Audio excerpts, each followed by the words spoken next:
When a religion tells you to judge it by the gospel and the gospel disproves that religion, that's not a small crack. That's a collapse. That the Quran, time and time again, talks about the previous scriptures that the Jews had, the Torah and the gospel.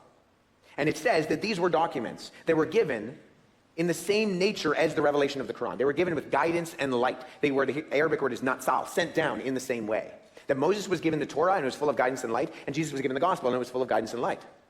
And then, in chapter 6 of the Quran, it says, "And let the people of the gospel judge by what they have therein, and if they do not judge by what Allah has revealed to them, then they are the defiantly disobedient." So it prefaces it by saying, God sent the Torah to Moses, he sent the gospel to Jesus, and the people of the gospel, Christians, Dan and I, need to judge by what Allah has given, what God has given to us as Christians, that being the gospel. And if we don't judge by using the gospel, then we are the defiantly disobedient. Here's the problem. When I do that, when I obey that, when I judge using the gospel, and I use that as the lens by which I look into the Quran, I find the Quran has no understanding of the communication of what the gospel facts are, historically or theologically. It denies its central precepts. And so if the Quran is true and it tells me as a Christian to judge by the gospel, then the Quran is false. And if the Quran is false, then the Quran is false. So the Quran has a dilemma. Because this is not just in one place. This is in multiple places throughout the Quran. Because I do not think the author of the Quran had any earthly idea what the Torah or the gospel were, and assumed that he knew.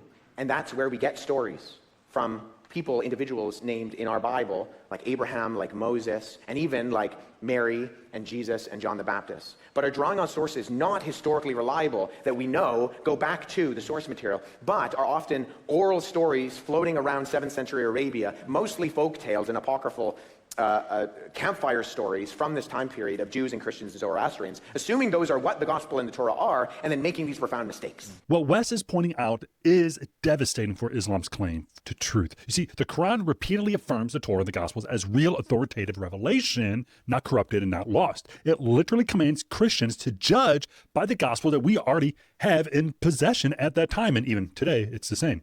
But when you actually do that, the Quran falls apart instantly because it contradicts the core message of the gospel and the Torah on Jesus' identity, his death, his resurrection, the burial, the salvation in and of itself. This means Islam can't escape its own trap. If the gospel is true, the Quran is false.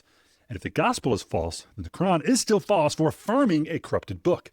And that's the dilemma. Either way, Islam loses. And the deeper issue is this: that the Quran's author clearly didn't understand the Torah or the gospel he claimed, or whoever wrote it, claimed to affirm, borrowing stories from 7th century folklore instead of historical scripture. And that's not revelation. That's confusion dressed up as authority. Hey, if you're a Christian and you're ready to step boldly out into your faith, be sure to subscribe to this channel and also sign up for our free 5-part email series, Break Free.